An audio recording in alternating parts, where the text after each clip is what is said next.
G'day, welcome to True Blue History. I'm Adam Bloom. Today we are picking up from part one of our two-part chat with former Special Forces 2nd Commando Regiment veteran, electronic warfare operator, team leader, Corporal Andy Fermo.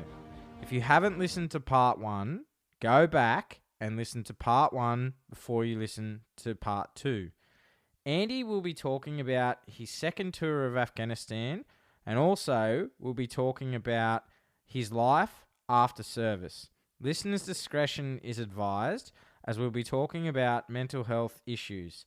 If anyone out there is struggling with any mental health issues, call Lifeline on 131114, and please reach out to your family and friends. So your second deployment to Afghanistan was in 2009 on SOTG 9. How did you mentally approach this tour compared to your first? Yeah, there was a couple of tours in between. It was seven. There was was it 5 tours in between. The landscape and the workups had changed quite dramatically. And I think the next time we got the call to start training up, their expectation had changed somewhat. And just going from the previous learnings of the first tour I realized quickly that it was going to be a different tour. Just from the different type of training and the workup and the different leadership and different leadership styles, I knew that it was going to be a little bit different. So I didn't want to hang on too much to, that performance in terms of what happened in 2007. This was a totally new ball game, and we needed to adapt again. And I think sometimes some of that surety again was you still have those same questions that come in. I'm a team leader again. Am I going to be able to live up to my expectation and performance? How am I going to? How do I find out what's expected of me from my new leadership, and how can I mix in what that expectation is? And there was a few different things to be able to go. What type of person is that, or lead? How do I adjust what it is that I'm going to be so I can provide the best thing that I can? Obviously sometimes there's differences in opinion and character, but you still need, as a professional, you need to overcome those things and keep cracking on the job, despite that. What might occur in regards to those differences. So I think that there were still some of the same questions, but also that challenge of having so much dynamics that had changed in the 5 tours. And then also, Jason Marks passing away, Luke Worsley, there was some KIAs as well. So fortunately for us, we had some mass casualties in the first tour and in SOTG 4, but there was no KIAs in terms of people, having ultimate sacrifice and pass, and so there was that in mind that these are actions of consequence that happen. And the IED threat at the time from all the reporting was even higher. So once you go in the first time, you have that kind of the element of surprise, Adam. But then what comes up afterwards is once the enemy, and they're very resilient in terms of their guerrilla warfighting tactics, is that they change their tactics and, would be primarily at the time still, that was the last. Our second tour was the last of the vehicle-mounted type tours where the predominance was on going out in all the vehicles. And I think part of that as well was the threat of IEDs, which was very apparent when I went over there on the second tour. But that was a big thing for us is making sure that with electronic warfare is also one of the tasks is to be able to go in and triangulate what's going on, find out that pattern of life and see where potential spots where people are going to be, putting down those IEDs. And I think that played a lot on the mind. How are we going overcome or battle this threat, because there was that IED factor really just rolled in, and it was terrible. So I think, a lot of those differences came to, one of them being the biggest things is that threat of IEDs. So how had Afghanistan changed when you arrived back in 2009 from your first deployment in 2007? Had the country gone forward, or had it stayed the same? I think from my observation, and this is just from my observation, Adam, I think that, from my lens looking out, there was a lot of change in terms of infrastructure, and we were there to be able to do that job. So looking at it from that sort of strategic point of view, well, what are we being invited here for, and what are the things that we're doing to be able to better the community, you could actually see it. So the town had grown bigger. There was people that that our engineers and trades had trained to be able to form their own businesses. They were there, and there was a large contingent of local nationals working within the compound. So you could see it visually, and then you could see it, from a infrastructure point of view, that things had grown. There was still that difference of where we'd been. It had changed. That landscape tends to change really quickly in terms of how the alignment of the local nationals would be depending on any given day. And there's so many different factors that come in regards to that.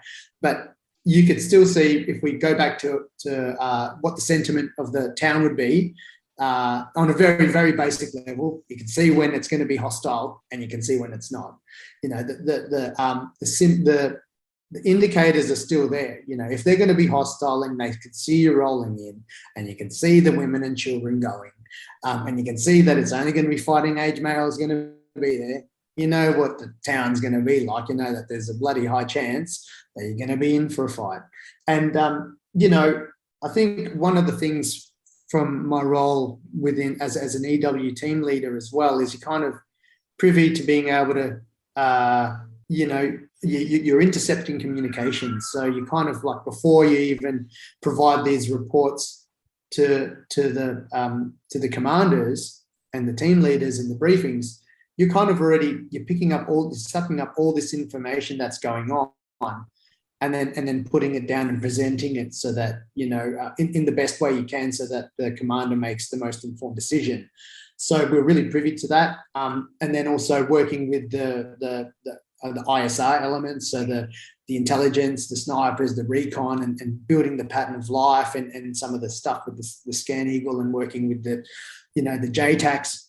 That picture coming in, knowing that you had a force multiplying role, was even more apparent on that second tour, because we could see where the consequences and also whether it's a force multiplying or the failures that happen if we didn't do our job. And I think for me, I really placed that emphasis on myself when after Sergeant Brett Till passed away from an IED incident. One of the big things then, a task, or I felt was a really important task, was to be able to provide, okay, what's the likelihood of IED locations based on the communications? And if I could put that sort of lightly, I'm like, okay, well, that's like looking into the fucking crystal ball and going, okay, well, these are the likely locations of where IEDs could be, or remote IEDs are going to be. And then when some other things happened, like we were, early in that tour, we suffered some casualties, including us being blown up. And then another one, we were talking that bit later on, Adam, is that, I felt a lot of guilt around some of these incidences. Is if you kind of give a brief of what may occur, and then when they do occur, you go, no, I couldn't have stopped that. So, but that's, I suppose, moral injury, that you go, well, that was the briefing that I gave. Whether or not that's going to come to pass or not, you can't control it. It's a war, it's war now, and there's so many different factors that come in. But I couldn't help put this pressure on myself that, what if? Well, the things on my shoulder again going in, and I suppose that comes from having that responsibility as well of being a team leader. and making sure that you want to make sure that your dudes and your call sign and everything's all right. And then the mission,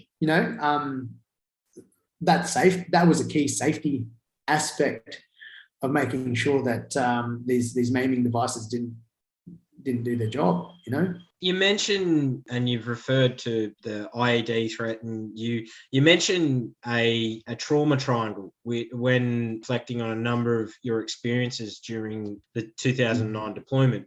Would you be comfortable in sharing with us, Andy, some of these experiences and perhaps the day you had a very, very close call with a roadside bomb? Yeah. So earlier in our episode, I mentioned, the IED threat before going into SOTG 9 was really apparent. So there was a lot of emphasis placed on the training and how I would do that. And one of them was with Brett Till, because he was the sergeant there for the engineers that were clearing the mines. And that is just one job that I'm like, okay, man, I have so much respect for the dudes that did that, and then the dogs, the military, the working dogs as well that did that job, because it was such a heightened job. But so we did a lot of work with the remote side of things and how they could be initiated. And so when he passed away, that was like one big incident. That was the first of what I call the trauma triangle. Within a few days, and this was earlier on in our tour, it was a massive one. We were actually going to out of country to Helmand at the time, so we were going out of province to do some taskings there. So that was really the first one of the, an early on of really going out into some of these other provinces. Earlier in that tour, Brett Till passed away, and then a few days later, we've started doing some of these IED potential spots where they're going to be. And then we were taking a short break, and I remember clearly that I was on the gun the rear gun at the time. So I was doing my job, like headphones in, and I was on the gun. And then all of a sudden, we were off to move again, and we're all on these hill points. And we went to take off, and the call sign had been over this feature where we were going, and all I heard was that, and all of a sudden I was just on my ass in the back on the bottom of the Bushmaster. I was in a Bushmaster at the time on the back, and all I could smell was just that black, and then that smell of cordite. And people talk about this thing, the flashing before it likes it. There was a lot that goes on in that minute amount of time of what happened. But then I was like, okay, well, I could wiggle my hands and I could wiggle my toes and I could move my head. And then all of a sudden, all the training kicked in, and then I realized that we were like, what the fuck happened? And we'd hit an IED. And then but that was just the start. So that initial trauma of what had happened, and I was like just grateful that I was alive, that was happened, was only just the trigger for the rest of what was happening, because it was a large call sign. That was an initiation there. Then all of a sudden there was mass casualties in the vehicle, and we had to sort out these mass casualties. But that bomb kind of also triggered a tick, or troops in contact. So we were in contact. That was just a little piddly bit where then you just put that event aside. If I just took it quite nonchalantly, but you put that event aside in one of many traumatic events, then you're in contact, then you've got mass casualties, you've got to evacuate them. So that was just one of within that one event, of little side bits that came in. So we had to evacuate the dudes, evacuating dudes. I'm, doing my job, then back on the gun and doing all these things. And it's coming into night, it's pissing down with rain. All these it was a shit night. And it was getting into, I think it was either we were coming or going from winter, but I forget now. But that was I just remember the conditions were terrible. So that happened. And then a few days later, we're in Helmand, and doing the same thing again, doing my bloody thing with the the specialist equipment and going, okay, these are some of the points. We're in a battle, big battle, and Damien Tomlinson had his legs blown off, and he's got a remarkable inspirational story of what happened to him, and also what his call sign did and the blokes did in that adversity in that moment. But yeah, so that's something to look up. But he lost his legs that day, and that was the third part of that triangle. And so I mentioned before about feeling that guilt of what can happen, is that looking back, and then I always sort of, after a battle, I'd always mark out what had actually happened. It was all part of my reporting to what, potential spots, and then you'd always kind of like cross-reference it.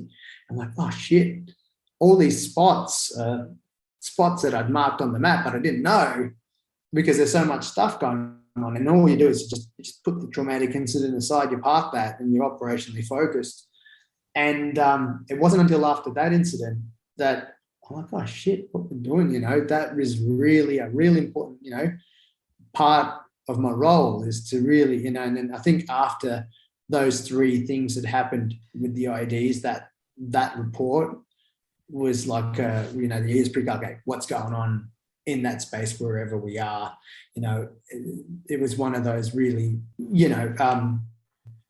things of the call sign and for what we were doing in that type of war fighting, that really needed to be one of the many reports, but one of also the risk assessments that needed to be made for us to be able to maneuver in vehicles at the time. So that was that trauma triangle. And obviously we had we did the rest of the tour, and that was just that was within the first month of the tour. So I was just about to ask that. How long had you been in country with all this happening? That was in the first three. It was within the first month of the tour.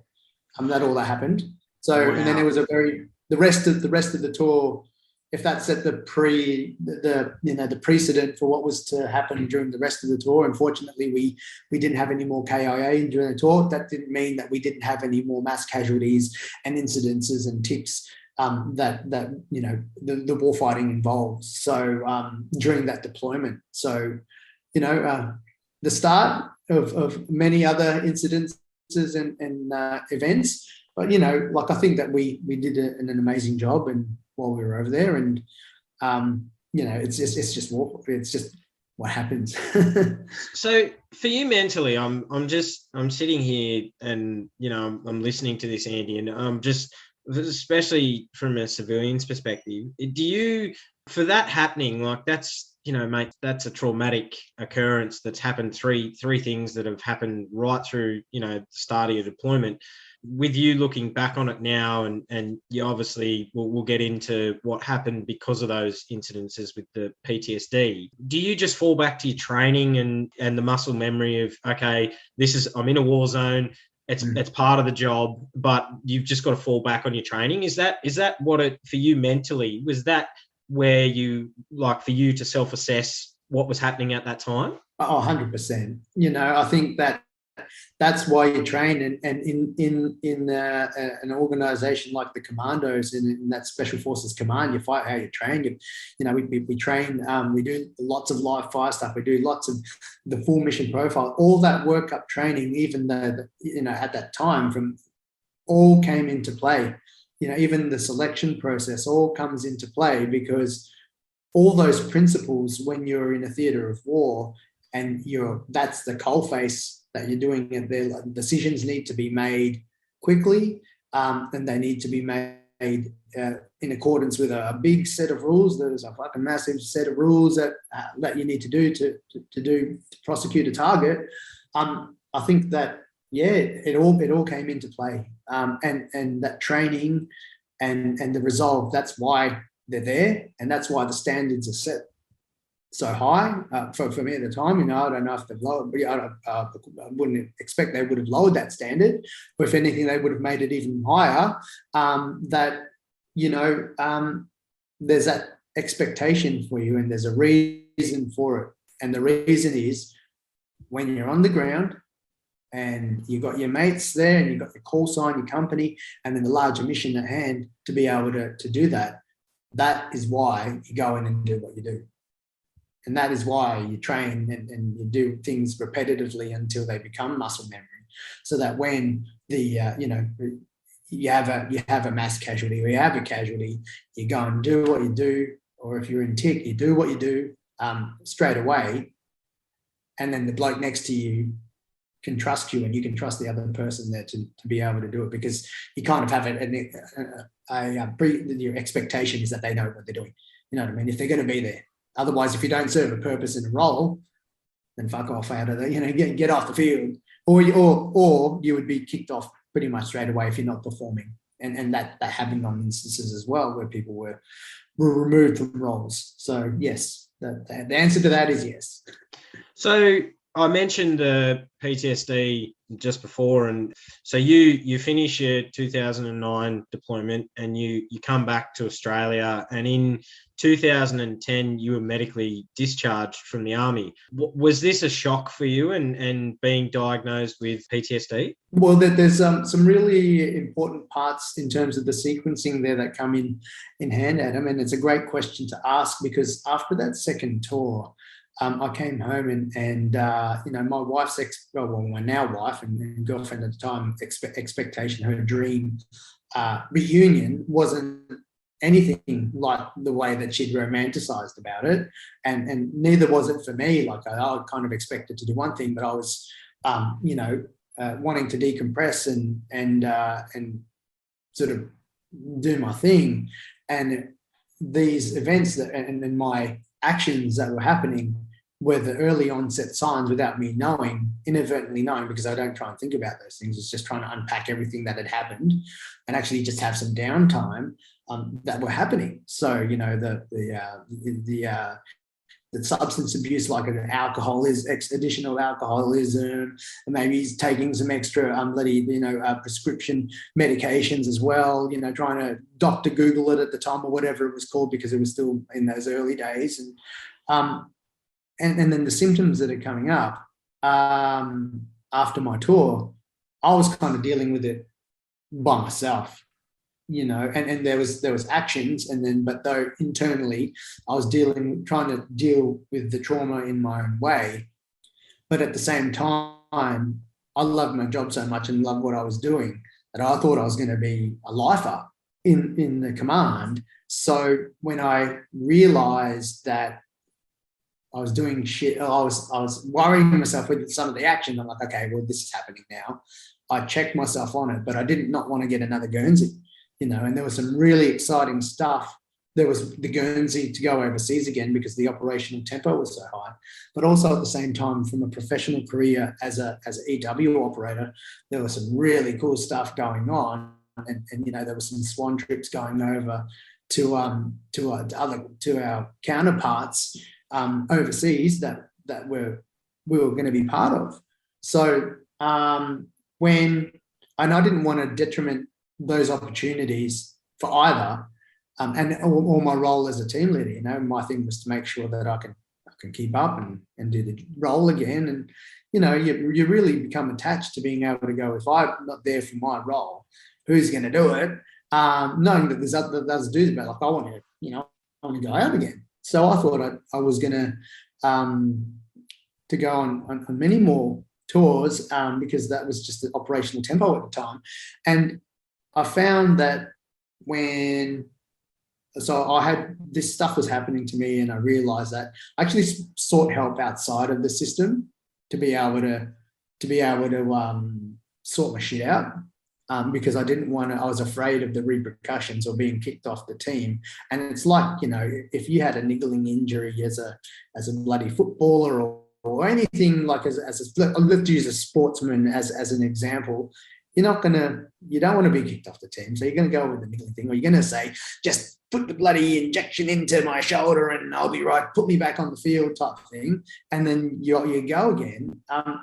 That's kind of what I wanted to do. I didn't want to let anyone know, because for me at the time, it was a perceived sign of weakness that you couldn't keep your shit together. It's not really talked about too much, like, it's touched on, but I think the way that it was addressed at the time, one from a few different things like policy or the culture anyway, or, you're in, you're with alpha males, you want to do things. I sought help outside the system. And for me as well, is that in my particular job role, I had a high security clearance where they say honesty is the best policy. Now, Adam, I can tell you that now, but that's a load of shit. Because, telling the truth in a way, but without telling all the other stuff that goes around is probably a better way to explain it, about what happened. But I sorted myself out, but I was a little bit honest in that regard, because I think that, I find that my integrity is a big part of what I do. And looking back on it in hindsight now, I probably would have played that card a little bit differently. But you got to deal with what cards are dealt and what happened. And so I divulged that information to my reviewing officer for my clearance, right? My top secret clearance, the James Bond clearance, the ABCs. And it wasn't until one day I was high tempo. I was going to be going to overseas to the States, had my bags, I was walking out, and I got the call, Fermo's come into the room. Mate, what's going on? And I said, well, what do you mean? And because I hadn't really divulged that I'd my mental health hadn't been that good, and I'd sorted it out. And they said, well, you've lost your clearance. Why is that? And I said, oh, okay. Well, the old mate style said the cat was out of the bag. And I just said, look, this is what's happened. I went and sought some help, and now I'm considered a liability because I was vulnerable. I opened up and became vulnerable to say, yeah, I noticed this shit that was happening and I didn't want to lose my spot. So I went and sought some help. And now in a instance where you actually meant to say, with a top secret clearance, you tell them, so no one can bloody blackmail you. You kind of have to be quite honest in terms of that. That was my undoing. And then, so all of a sudden I went from like 0 to 0. And because I didn't have my top secret clearance anymore, I knew that at that point it was basically a, zero tolerance policy to any of that type of stuff was one strike. And then losing a clearance was another strike. I couldn't perform my role within the unit that I was at, that I loved doing. And then so all of a sudden I was delegated to like the Q store, and they do amazing work, but I was delegated to the Q store, issuing mobile phones out to the shooters. They were going, what the fuck are you in here for?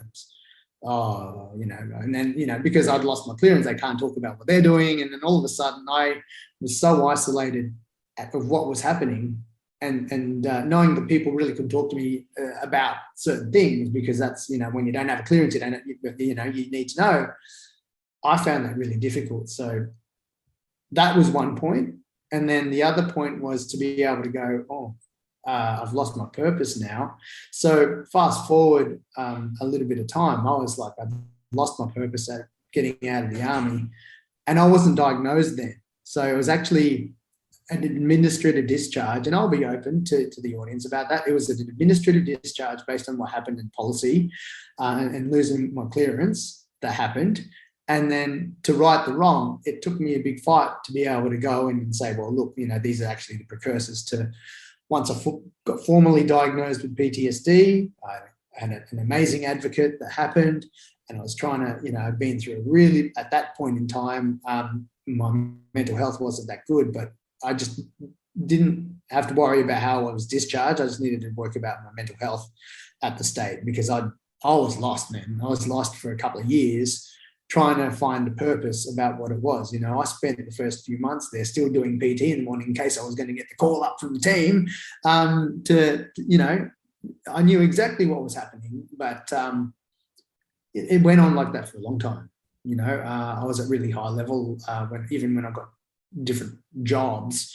I went from, I liked cooking when I got out, and I went out from that one job and then got an apprenticeship as a mature age apprentice afterwards as a chef in one of the most highly sought after restaurants in Sydney at the time. But that just brought itself its own little kettle of fish, because it was a high tempo and high pressure environment again that I was exposing myself to. But I hadn't even unpacked what had happened to me, one from my overseas service on that second tour, and then my discharge as well. So these other sequences of events happened in quite quick succession. And I get it now. I've come to terms with, once when the machine's going, you kind of got to keep rolling on with the operational tempo. But for me, as someone that was experiencing these things, I'm like, okay, yeah, I get that it's easier to get rid of someone than to bloody have to deal with them because we're so busy. The focus is on the mission.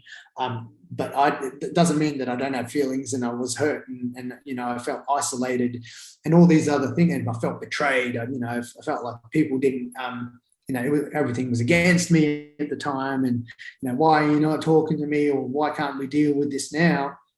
There's all these other external factors, and I'm looking at it from hindsight. These are massive things, but it wasn't at that point in time. So all those PTSD symptoms were there, and they were just exacerbated by the way that I was ejected from the military at that time, because I thought I was going to be alive, or I had a few more years in me at least to give, more tours to do, and I didn't leave on my terms, and to have everything stripped from you just like that, just being unplugged, was massive. And I think that was probably a larger point in trying to assimilate back to civil life that made that heightened those PTSD symptoms, which made it worse, because it was that loss of identity, but not even on my terms. I wasn't even just dealing with PTSD. I was like, okay, fuck, I'm no longer in the military. So it took me a long time to find what it is that I wanted to do,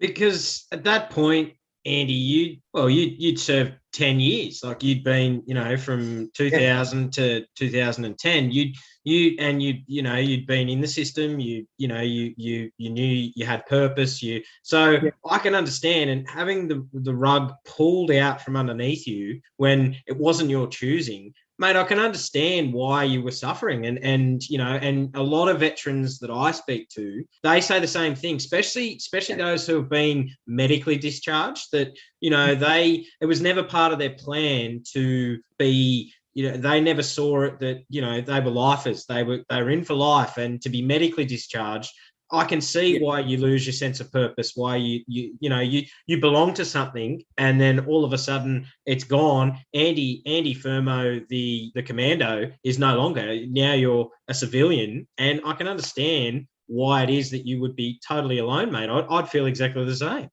Yeah, and sort of I needed to, and I couldn't be further from my immediate support at the time, but I was actually close to my most important immediate support, which was my wife, girlfriend at the time, and Claire. She's always been there for me from the start, and I can't speak highly enough of her. Like, I can. She's the best thing. Well, and she's really helped me through the toughest times. Well, I was actually just about to ask you that, Andy, of how are your personal relationships, obviously with Claire, and you dealing with the PTSD and learning, how to deal with your PTSD and also your immediate family and your friends? Now it's been good, but if I sort of touch on our, I suppose the PTSD recovery and management journey, Claire has always been there, and even from the early stages, like I had observed relationships from other mates and colleagues that, doing one thing wasn't working, and I could see that wasn't working, trying to deal with it alone, the alcoholism or the excess into whatever it might be, whether it's prescription drugs or whatever it is, to try and cope, wasn't working, or maybe some the aggressive factor or whatever it is wasn't working.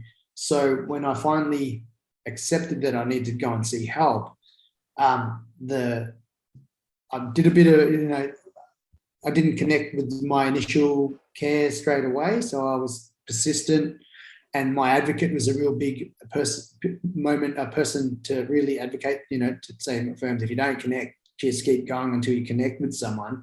And then once I finally found that initial connection, with someone that I felt that I could trust for to divulge this, be so vulnerable.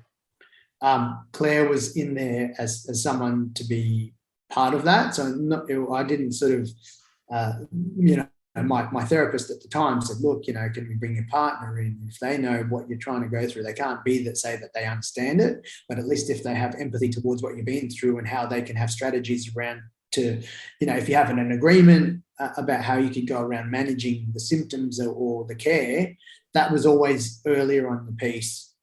Even before we tied the knot and got married, that was a big promise that we made to each other from a relationship. So I'm really grateful for her and for that part of my recovery, which not everyone gets to have. But for me, along that part of the journey, I find that a really crucial piece and a key to my personal recovery journey and management of what it is. Yeah. So, Andy, you talk about you finally, after many years of seeking help, and you found purpose again, and you joined the RFS as a volunteer firey. And can you share with us this, like finding the purpose again to, become a volunteer? And also, could you share with us during the 2018 bushfires, how that impacted you and your family?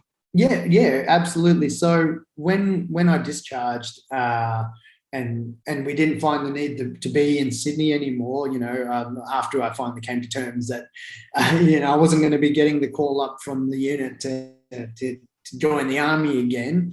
At that time, with Claire's professional career as well, and that was the beginning of my mental health journey, as I moved to a place called Wagstaff on the Central Coast. So I was still close enough to Sydney to catch public transport via the train from Woy Woy. And it was close enough to still be in near water. I've done all this stuff in therapy with being near water, being close to nature, the things that I love, to try and be changing the environment as part of my therapy to be better, to better my mental health. But when we moved there was that much fuel on the ground. Within a few months, there was a massive fire that we had to be evacuated from the community. And as you know, as an RFS member yourself, is that being part of a small community, you want to be able to give back. So I found that as an opportunity to join the RF, that fire, that that adversity and incident, to go in and go, well, look, I can actually give back to the community again and have some sort of purpose, because we were working on trying to refine something that gives you a little bit now.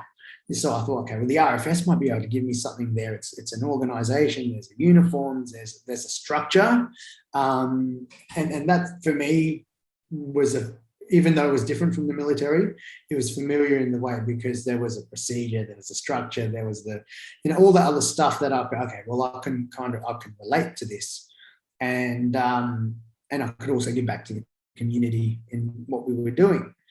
So that's why I joined the RFS. That was part of that sense of belonging again, and I was in an establishment that provided that. Yes, it wasn't the military, but there was other really cool things from that service that we got to be able to do. We got called out to other numerous bushfires, like being out in the Blue Mountains and then up in Newcastle at the time, and as part of being part of a team in the Blue Mountains, and we experienced another traumatic event, which was like what they call a flashover, and with the bushfires, and we had to get in the trucks and so all those drills, like we've spoken about in the military, came into play again, because we'd rehearse those drills over and over in case anything happened, because the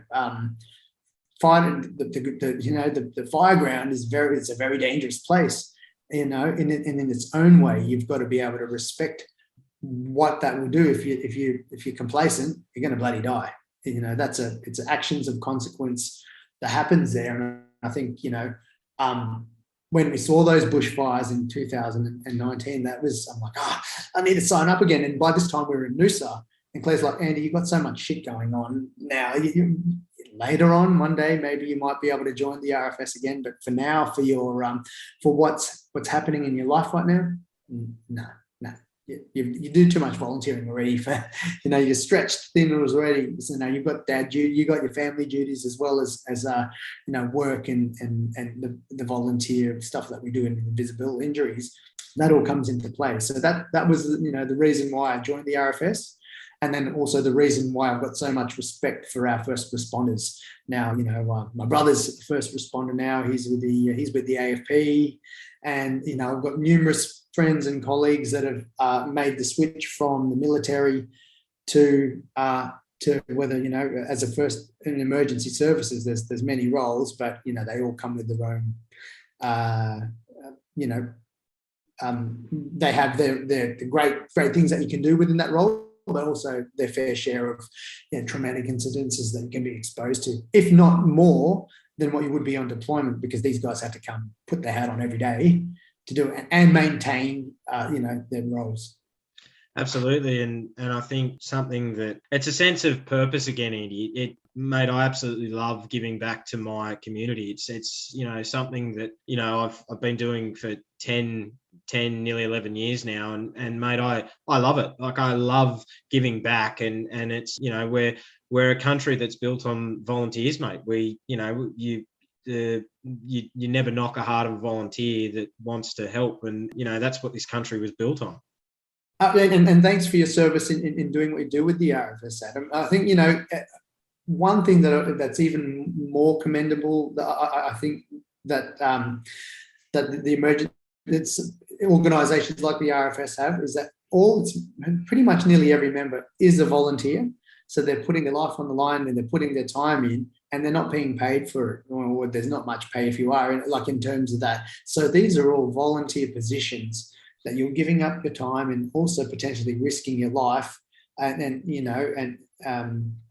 all these other things to be able to do. And that's really commendable, to be able to give back to the community in the way you did. And I think that was also an appeal for me, to be able to give back to the community, besides, the benefits that I had from my own mental health, to be able to be part of that community. It was really tight-knit in Wagstaff, a great station. So, and then also the other things that were involved in that, with the raffle drives and all those other little bits and pieces. It gave me purpose, and that's why I enjoy doing it so much.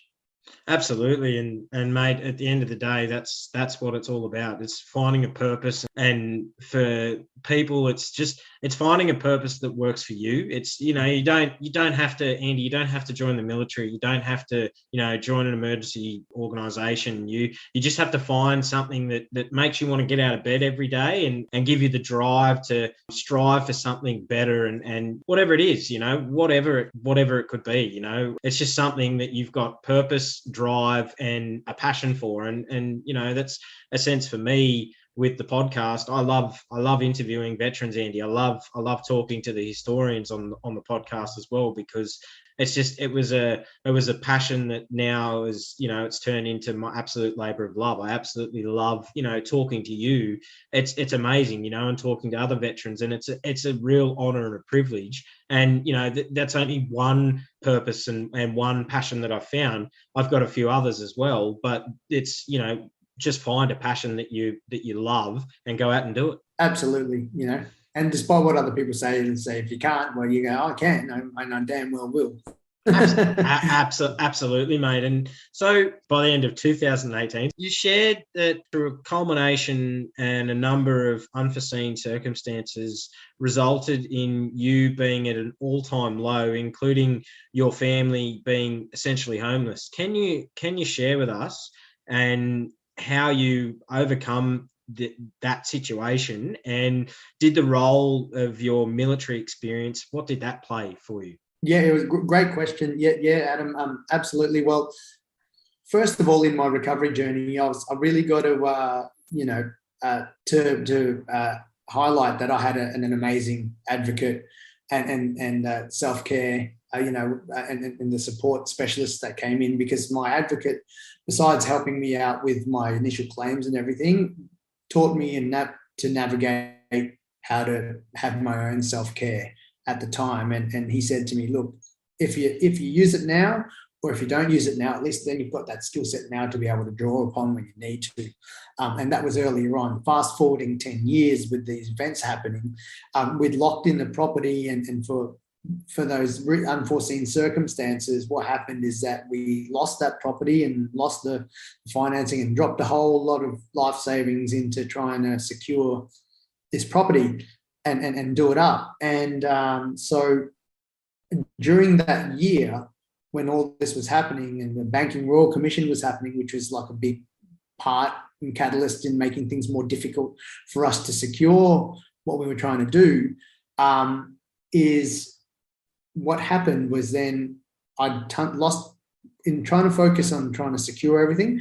I put everything by the wayside in terms of my own self-care. So what happened was that on the exterior, because the type of role of work I was doing, like, yeah, it's all smiles, I'm out about and being, but when I got home, I was falling apart and really, you know, becoming like trying to step on eggshells, but I was just trying to hold it together for my family, you know, because I wanted to make sure that they're there. They've always been there for me in terms of as immediate support, you know, my wife and the kids, and then even friends who become family when you're away from your exact immediate support, whatever that might look like for someone, people of importance to you that become your family, they were there just keeping me together, but really internally I was just losing it. And that culmination in 2018 when we became homeless, what happened is we lost the property. It was near Christmas time and it was just after my 40th. So there was all these people there, and then all for my 40th at the start of December, a couple of short weeks later on, we'd lost this property. And so that elation of finally turning 40 had disappeared, all but dissipated. And so we, if you can call it that, but, you know, sort of we ended up camping in Kilkevin because the owner taken back the property said, Andy, you know, property's going up for sale again. By the time you get back, the sign's going to be up, which it was. But we spent our time in Kilkevin, just out of Gympie inland, and licking our wounds, going, where the fuck are we going to go next? And it was at that, out of that adversity of losing everything and really being in that bad spot mentally, that the idea for invisible injuries and my recovery plan was birthed, because we were sitting there going, what the hell are we going to do next? And Claire said, look, I just kind of feel like, you know, from her viewpoint, she wanted just to fit back. She goes, I feel like running away. I said, well, I'm an ex-bloody Special Forces soldier. I'm not a runner, I'm a fighter. So she said, well, what are we going to do then? And at that point, I'd been asked to do some, you know, some public speaking and share my story, like what we're doing now, on stories of hope. And then I was on another podcast earlier in the piece, and that's when I found the power of being able to tell the story and where people can connect, and for your own cathartic, you know, self-healing was a real bit of importance. And that low point, she said, well, Andy, you know how to navigate from, we've done it several times over the years. Now this might be the lowest point, but why don't we document your journey to recovery, tie in with what's available of the resources that are already there, and document that.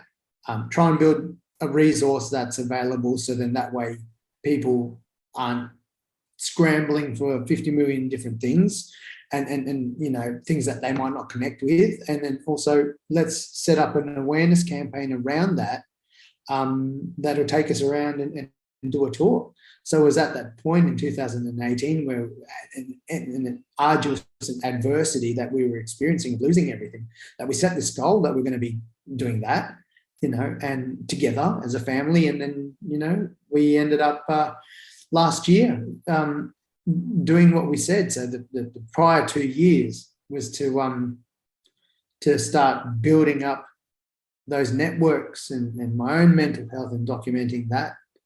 And then culminating in setting up Invisible Injuries as a charity on our own, on not much budget. I did it all myself to try and get there and form the relationships and seek help from people who knew more than me, you know, like that, like this, do that, same thing. So the ethos then became, what is it that I can redo and repurpose myself with the knowledge base that I do have? And this is where your question to the military, how does your military experience come in again? I've just repurposed it, mate.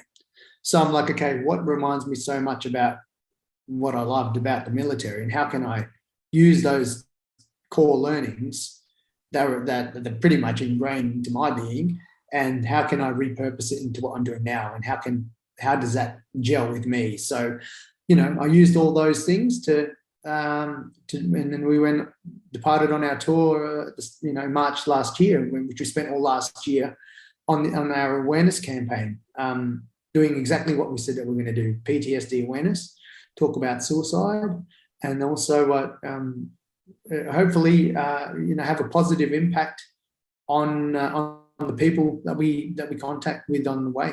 You've mentioned this amazing charity, Andy, that you've set up in Invisible Injuries, and what programs are you putting in place to help other veterans who are suffering with PTSD? Yeah, great question. So out of that investigators, I do not by any means profess to be a clinician. I never have, never will be a clinician. Well, never say never, but I'm not a psychologist or a counsellor, right? So we started this out of our own adversity, and it was important to us to be able to get our message across, and what we'd planned from that time in 2018 to go there. And so now we positioned ourselves with Invisible Injuries is that we support veterans, first responders, and their immediate support experiencing post-traumatic stress. And how we do that is through our own way of being as mental health ambassadors, by leading by example, and by like we said, is highlighting the stories and connecting people through stories of not only my story, but those of our peers, like what you do on your podcast. And people can connect and get messages out of what the lived experience of your guests. And that's a big, powerful tool to be able to say, hey, they've done this. And, not the tall poppy syndrome. It's like, okay, I might take a nugget from this and then implement it in my own self-care plan. For me now as well, after the tour, is trying to do it so that I'm big on my breathing, and building resilience through a positive mindset. That's one thing. I've got collaboration with other organisations that are doing amazing things as a mental health ambassador. With Veteran Mindfulness Australia, with their veteran benefits, with them doing what they're doing so that they can help other charities deliver their service. Sorry, I'm actually unashamedly plugging people that are helping us along the way.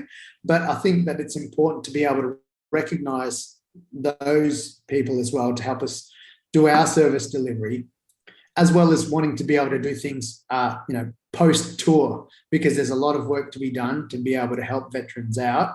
And now there's another focus. We've decided,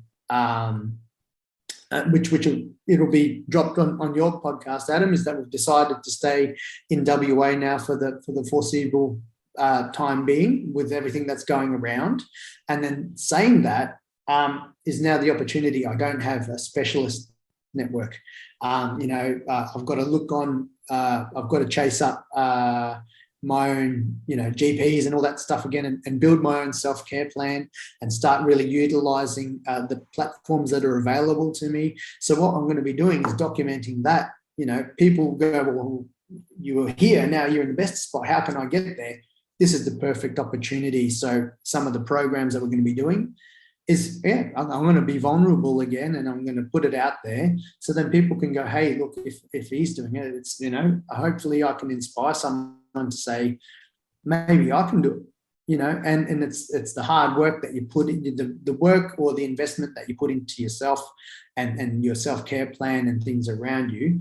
It's, there's no golden bullet of one thing that might help, but if I show what I do and then people can model something similar, or they have things to be able to add, I think that's another thing. So in terms of the programs, that's where we're going for this. And then also the mindfulness through music program that we've got going on. So I do a DJ. I'm a DJ as DJ Antics. And for me, music has played a pivotal point, DJ, being able to jam with Canberra, in country, that was a big thing for music. Or being able to DJ on Anzac Day in Taran Cow in the back, that's another story all together, but we had the DJ stuff there, and being able to pick up that purpose again now and have that around mindful music and making mixes to be able to share with people. I think that that's another really big thing that we can add value to, you know. So all those little things there is being an ambassador for positive mental health. And I think that speaks volumes, because there's already amazing organizations that are doing the clinician stuff. We're just showing and highlighting what's available based on credible medical research and going, this is available here, this is what we're doing. Maybe this might work for you. You know, you might want to do, you might have an interest in hunting. Here's a mob now, you know, with Veteran Hunts Australia that take in veterans, and, you know, there's these other opportunities. You know, you've got PTSD dogs. You might need you know, all these, there's so many. Young Veterans Network, that's massive. Or, you know, I can name so many, you know, the Wandering Warriors, there's so many organizations that are doing great stuff. But what we're there to do is connect with them and also hopefully present to our audience what's available. You know, just the other day I was speaking to a fellow named Dave Vessler. He's a veteran, but he's also now doing some stuff with first responders on Trek to Health, and that's specifically set for first responders. That's really exciting stuff for them. So there's all these things that are out there. I think sometimes it needs to be, for us, is if we can reduce the stigma that might surround either a larger organization, because for whatever reason someone's had a stigma around that, and go, hey, hold on, they're really trying to change their tune now and be more serviceable to other people. This is what it is. If you gel with it, then go with that. I'm not going to say you must go with that organization or this. That's part of what we do as mental health advocates, Adam. You know, it's like I'm tying in, you know, I've been asked by you to share our message on your important podcast because it's important to you to be able to share the message. And I think, you know, I'm really grateful for that and this opportunity. So it's all these little things that you go, well, how can I tie in alignment with what we're doing? So I digress a little bit, but, you know, hopefully that's, you know, that answers the question that you had asked in terms of what are we doing now and into the future, Adam? Yeah, no, it does, Andy. And that's the reason why I wanted to get you on, mate, because for me, your story resonated with me because, you know, I've suffered my own mental health battles, and I told you at the, you know, start of the call, and I'm open and honest, mate. I've gone through my own struggles, and, you know, I attempted suicide, and mental health is a massive, you know, I'm an advocate of it as well. Like, I'm such an advocate for mental health and why, you know, it's so important that we work on our mental health every day. And your story just, it resonated with me, mate. And I wanted to get you on because, you know, and you had similar experiences to me. Like I hadn't served in the military, but you'd served in the RFS, and I read your story, and I followed you. I just happened to come up on Facebook, and I just went, I've got to get in contact with Andy. I need to get him on podcast, because for me, mental health is it's so important, mate, and it's critical work that you're doing. And, you know, you're not trying to reinvent the wheel. And it's like me with the podcast as well, mate. I'm not trying to reinvent the wheel.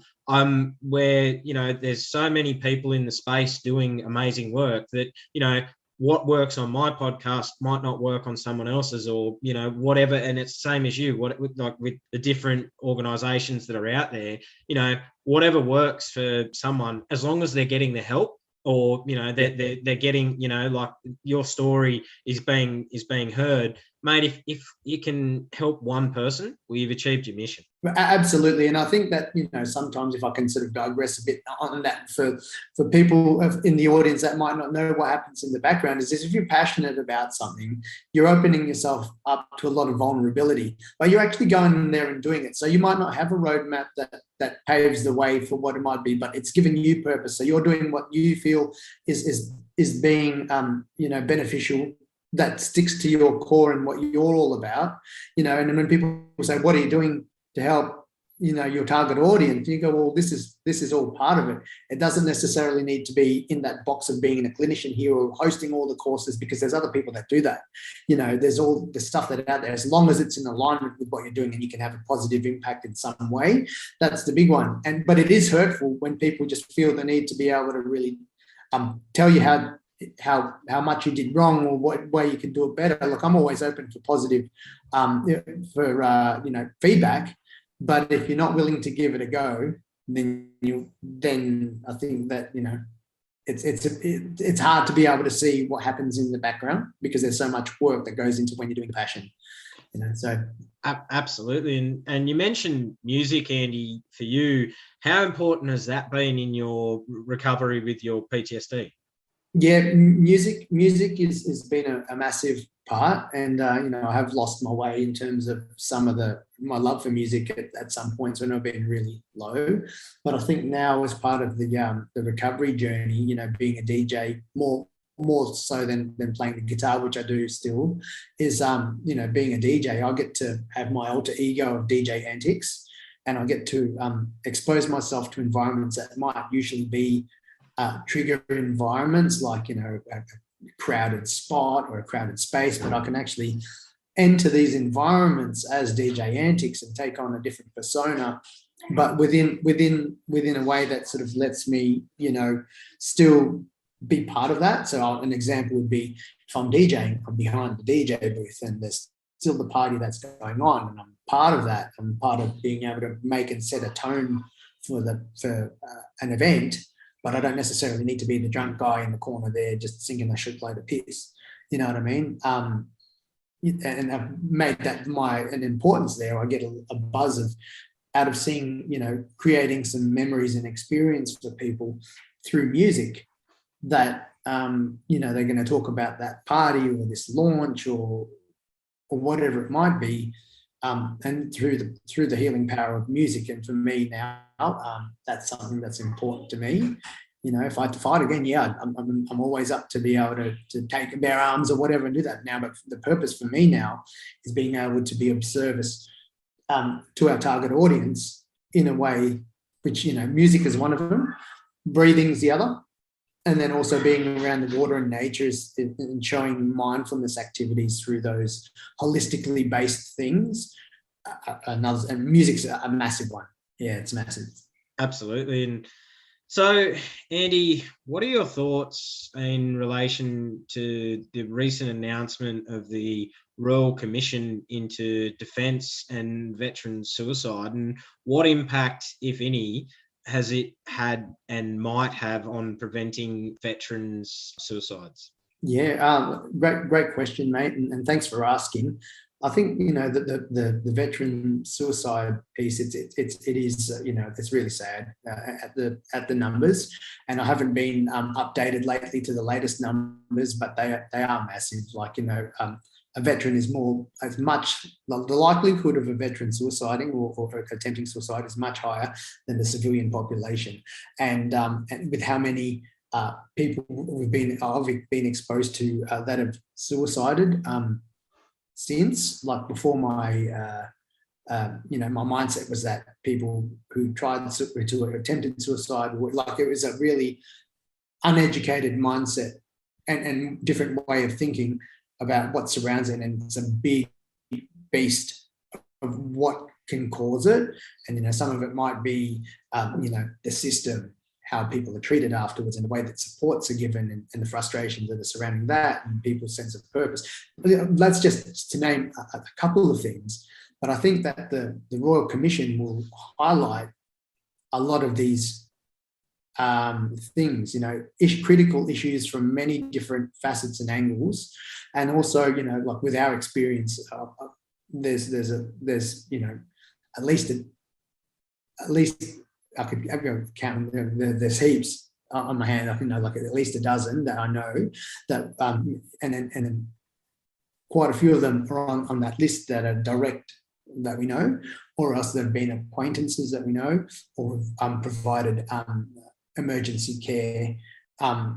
Beyond that, especially during our tour, that it's such an important topic to raise awareness about and how we go about it. Now, my view, one of the things that will be coming around as part of it is the need for veteran-centric, in this case, support for people who are experiencing crisis. So what I mean by that is that the mindset needs to be changed for if there's a veteran in crisis that needs support. A lot of that old school, you'll be right, just suck it up, princess. Well, a lot of that old school thinking and the old school ways of communicating with veterans in that mindset needs to go. So as part of my further professional development and own personal development, dealing with vulnerable persons in this space, I started off with mental health first aid, then that went to some other programs through, through Veterans Affairs and Open Arms, through, with suicide awareness, so talking about suicide, which is safe talk, assist in being able to provide interventions, and now moving forward to things like volunteering for Lifeline.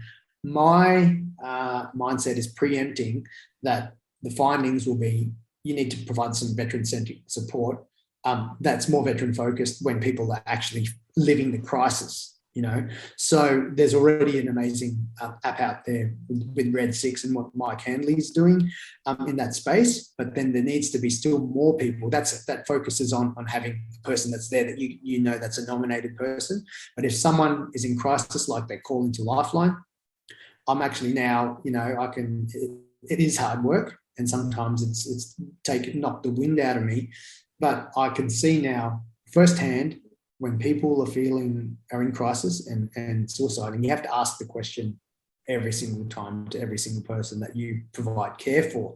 Now, the importance of that means that I think that with the findings, I can be in the position then to be able to help train people up with the veteran. I can say, okay, I've noticed this. I've had colleagues that have suicided or attempted suicide. These are the key factors and the indicators that are going on. And this is, if I can be helping that space to be able to help reduce or prevent one, it's a big one. You only need to help one person now, and I think that changing those mindsets and seeing, what I found is that blokes that are seeking crisis support are much more highly likely than women. They're far much further along, or it's harder for you to prise open and have them share their story and feel like they're heard to share than what females are. And there's nothing against male and female or whatever, but that's just what I've found in my experience.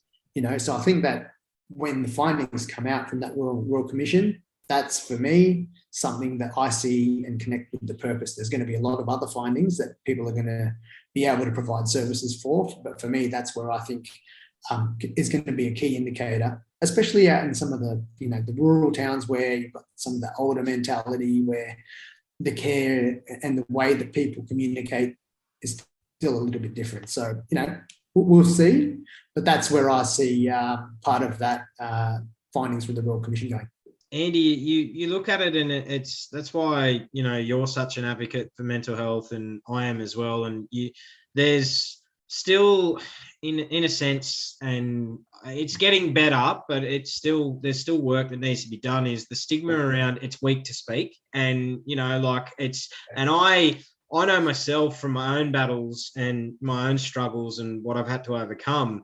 Mate, I can tell you now, and this is me being brutally honest to you, that I wouldn't be here if I did not seek the help that I needed 7 years ago. I know, say that openly. I would not be here, and I would not be, where I am today if I didn't get that help. And I'm forever trying to break the stigma of it is weak to speak. It is not weak to speak. It is, it's getting better, but more work needs to be done in that field. And I think I think you can agree in that sense as well from what you've experienced. Absolutely. It isn't weak to speak. I think it's actually a sign of strength to be able to be what we call in Lifeline is being self-aware, to know that if you need to go and get help, is looking past your ego and going and seeking out help.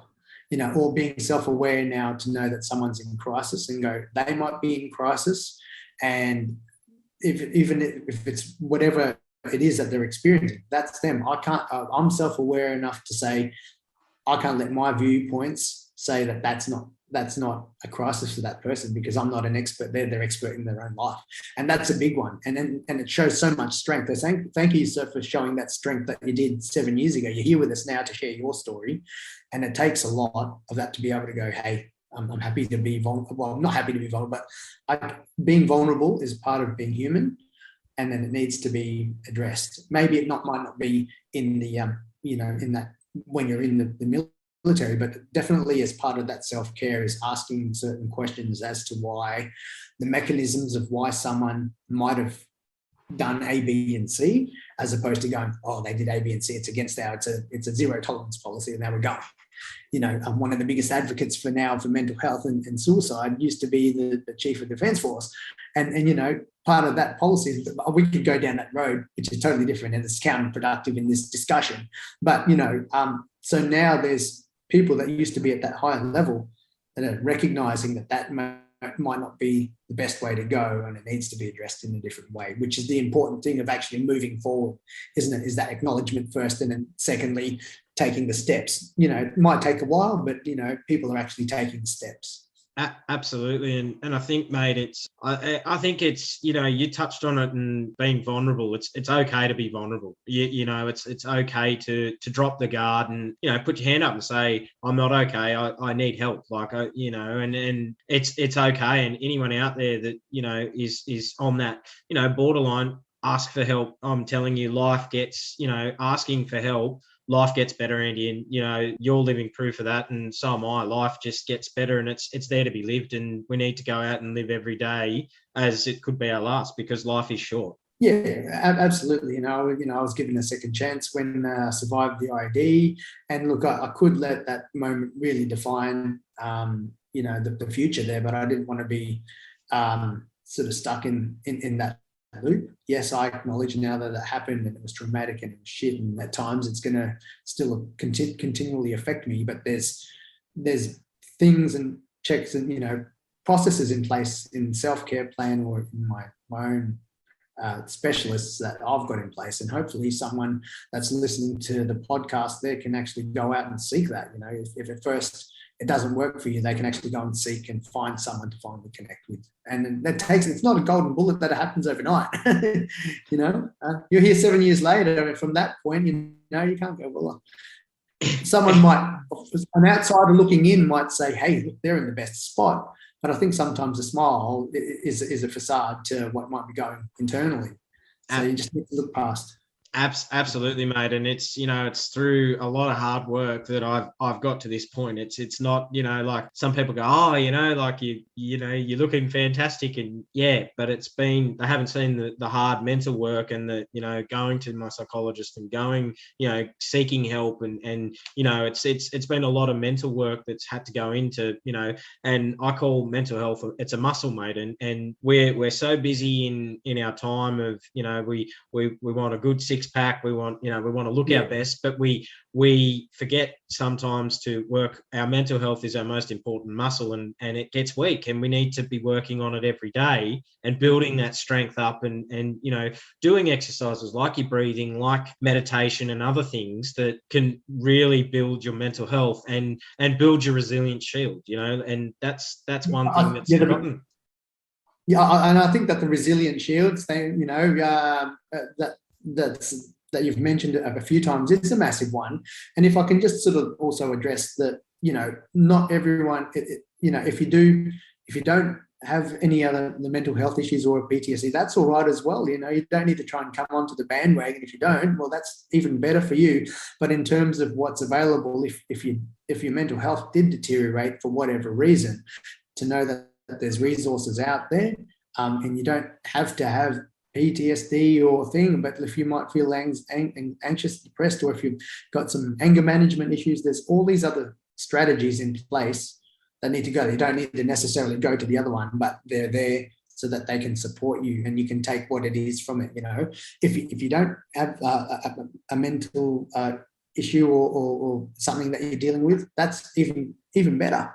And you have the right to be happy, and it's great to be happy. I think that's one of the things, people shouldn't have that. You shouldn't feel bad for feeling that way, because that's an amazing thing. But if in the case where you do fall over and stumble and your mental health isn't good, that's an important thing. And to the issues that we've had is if that you've experienced the trauma that's resulted in you needing to go and feeling that you're alone or isolated, you're not. And there's resources that are available that can assist you in a better way, whatever that might look for you. And I think knowing that, what is it that you're looking for? Like when people say, it hasn't worked for me, and this is that anger that you're frustrated that it's taken a long time, or what is it your expectation is that of the care that I'm looking to receive? Is someone going to flick the switch and then all of a sudden I'm better because I did one breathing session? I'll go, well, no, it's consistency across the board over time that comes in. But we could talk about that all day long.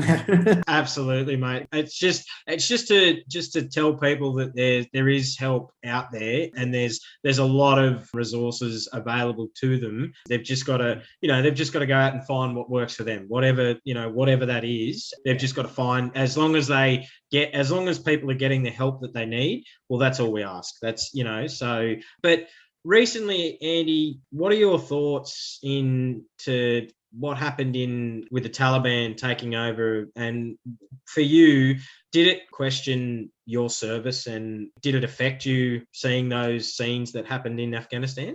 Oh, 100% it affected me. To say that it didn't, that'd be a lie. And I can paint a picture of where it was when it all started going down. So we were at a place called Mataranka in the Northern Territory. And we were actually looking to stay in a veterans retreat there, where the local, the Indigenous locals let veterans stay there for a month in August.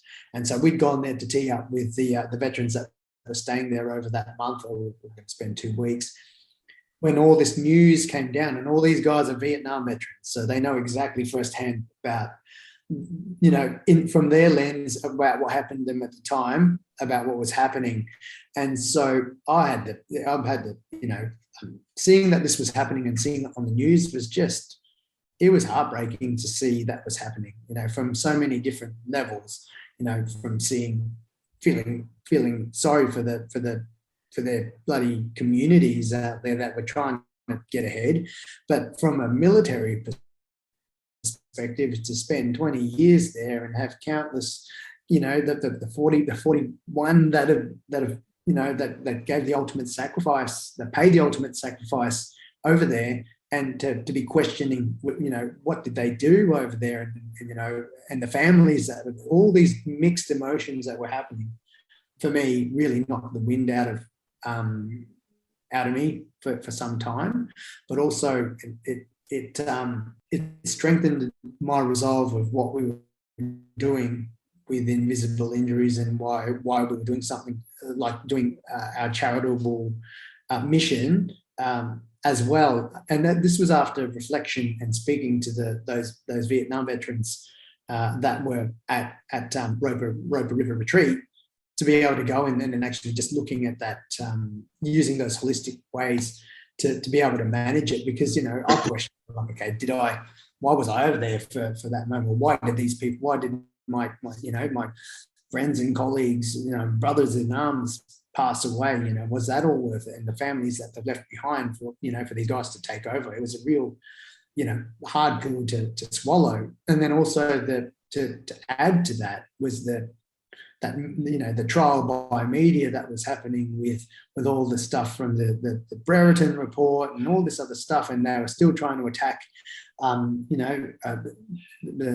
platoons and the guys that the November platoon and all these other things going on with the guys over in the 2 squadron, all this stuff in the media. You just think, well, why are they still trying to bloody attack? Look at all this happening, and then it makes you question, for what? And that's way above my pay. Like, it doesn't mean that I didn't feel these things, but like some of those other questions, you kind of go, oh, it's a real big beast that has multiple facets.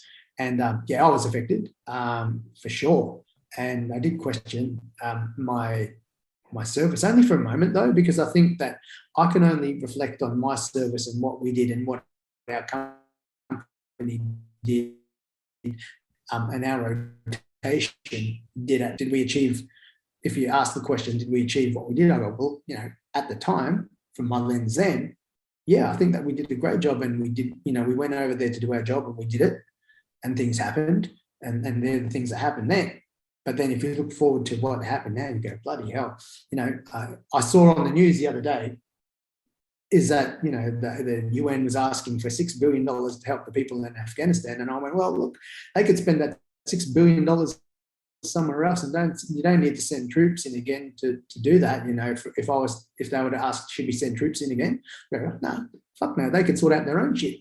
There's another thing, there's another conflict for us to be able, that's a little bit more, I'm not saying that does not, I just need to emphasize that does not detract from the amazing work and that the 35,000 or whatever the number is of the people that were deployed in that theatre during that time. It does not detract from it at all. But if someone was to ask, and those who paid the ultimate sacrifice, it does not detract from them. But if they were to say, moving forward from this point now, if you were to ask dudes to go back in and risk their lives after what happened, I'd be like, let them sort their own shit out. We've got our, why would we need to put our men and women, military people and all those attachments at risk again, if that was how it's going to happen. So, look, hopefully that answered your question in a long but short way. No, it does, we mate. can talk about that all night as well. Yeah, no, it does, mate. And I put it to Commando Nick Hill, and he said same thing. He said he spoke to some Vietnam veterans, and they were fighting the same war that you were fighting. One was in the jungle, one was in the desert, and similar to Saigon, 1975, same thing.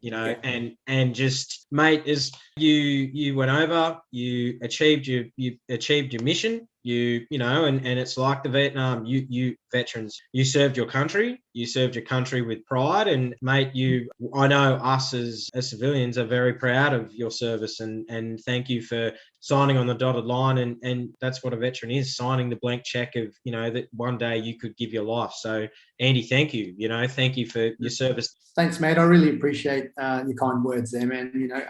It's Thanks, mate. I mean every word, mate. No, it's absolutely, thank you, mate. And I think every Australian thanks you for your service. And so looking back, Andy, what are your feelings about your service in the Australian Army, and how has that experience influenced you going forward in your life? Yeah, I think that was my time in the military, that I was for the time that I was actually, I loved it. It was the best job that I ever had. And, in both phases that, I got to meet some amazing people, with some great leadership, especially in that, reaching the pinnacle of for me personally, of my, trade. Like, yes, there's other things that I can do, but like, for what I did during that time, yeah, I'm really proud of that service and what I achieved during that time, and to actually perform my duties overseas. I'm super proud of that, and I got to work with some amazing people and do the and do the job overseas. So that is I can't speak any more highly of my service there. I am disappointed in the fact that I was separated from the military prior to doing it on my terms. That's something that took a long time for me to come to grips with losing purpose and finding out what I needed to be able to do, as well as work on my mental health, which was kind of exacerbated by the way that I was separated from the military. If I look back, would it be great to have done a couple more tours? Yeah. Looking back on it, that would have been awesome. Would I do it all again? Yeah, absolutely. Would I do things in a slightly different way? Maybe about the being so forthcoming with my mental health. I don't know. But look, I think that experience and and everything that happened afterwards has led to me being the person that I am now. And I think that I've got even more mental fortitude now from being and coming out of those adverse lived experiences, post-military and coming forward now. So I think now dealing with the card that you were dealt with and making the best of it, it's like not being posted to Perth and getting posted to Sydney and then making the most of that and having a wonderful career.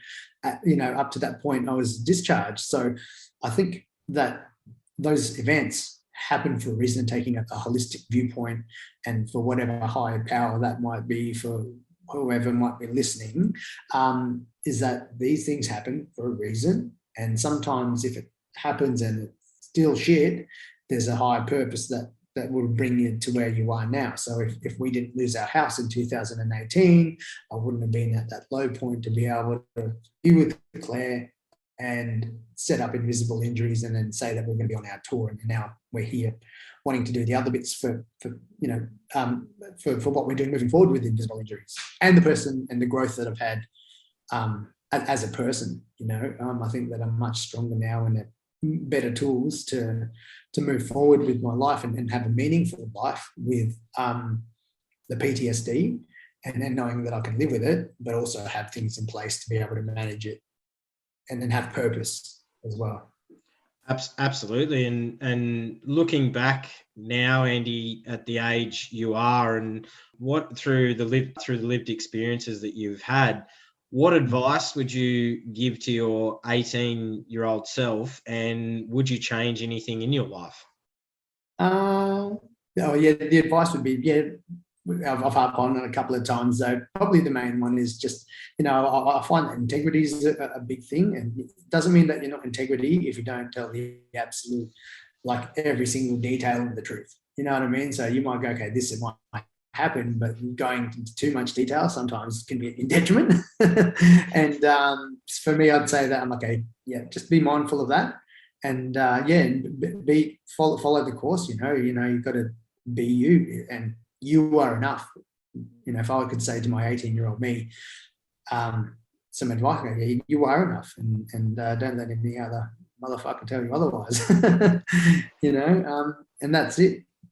Absolutely, mate. It's wise words, and for our younger listeners, mate, I think there's some real grabs there for them to really take on board, and and through your lived experiences, and it's something that I think that they could take a lot from. So absolutely. And what are your going forward, Andy? What are your plans with Claire and your kids? What's the future hold for Andy Fermo?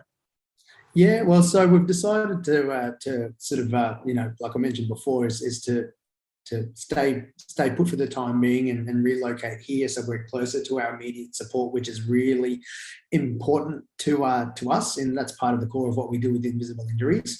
So in saying that is to be able to rebuild and not take away from just the veteran stuff, is to take a small step back so we can sort out ourselves first, like, the lifeline of making sure that you're okay first before you start making sure that your cup's full before you can start helping others. So just taking a little bit step out just to be able to regroup, reorg, as they said, regroup and move forward, so that we can do that for what's best for us as a family. And then also not having stepped back a tiny bit is to be able to really just focus on some of the other things and other aspects of what we wanted to do with our charity. Not saying that we're not going to abandon shit, but it's like just taking that step back so that we can sort our own shit out, and then being able to go, then we can help and start doing these other things. Because inadvertently, that's the type of person I am anyway. I want to be helping. But that's where the immediate, so the short to medium term is for us. And then down the track as well, as once all this, what's going on in the world around us goes in, I want to be able to complete our tour, but in smaller phases. South Australia, Victoria, New South Wales, Tasmania, is just go in and do them in more targeted phases, and hopefully based on what we did in 2021 with our tour, is go, when we finally apply for grants, they go, this is a meritorious thing that you're wanting to do, but you just haven't been around for long enough. So hopefully that's grounds for us to be able to say, yes, we achieved this on a shoestring budget, along with our, besides funding that, and then also having some corporate sponsors, but not, and our own fundraising, but then being able to then achieve some other stuff there, some more gig speaking experiences, and then some other things. So look, there's a lot of exciting things that are going down, but for us as a family, we need to sort out what we're doing first, and then we can start really helping others again as well. Absolutely, mate. And so if people want to get in touch with you and the charity, how do they go about it? Yeah, so we're a registered charity, so ACNUC registered with DGR status, and so they can contact us via our website, invisibleinjuries.org.au, and that's going to be the primary platform where we're putting all of our stuff on, like we've spoken about earlier on, and then we're just taking that back seat a tiny bit, but like not having the primary focus on our social media, Facebook and Instagram, to be able to say this is where we've just dropped something, and then go to our website platform where we can control where this is the positive vibe, this is what we're doing, and having these other things. So they could contact us via our website and then also on our socials as well. Andy, it's been an absolute honour and a privilege to have you on and talk about your story. It's one of true grit, determination, never giving up, and not accepting the cards that you've been dealt. And mate, all I want to do is, on behalf of True Blue History, is say thank you. Thank you for your service, and thank you for coming on True Blue History. I really appreciate it. Thank you, mate. I really appreciate the opportunity to guest and share our stories. And I want to also thank all the audience out there who are, veterans and first responders. Thanks for your service, and thanks for the beautiful immediate support that provide support for those guys when they're not in the best spot. You do amazing work, and that also needs to be acknowledged. Thanks for listening. Don't forget to subscribe and leave a review for the podcast on whatever platform you get your podcasts. And if you feel like supporting us, you can now via our Patreon page. That's patreon.com/True Blue History, or buy me a coffee at buymeacoffee.com/True Blue History, and check out our new website, truebluehistory.com, for more great content.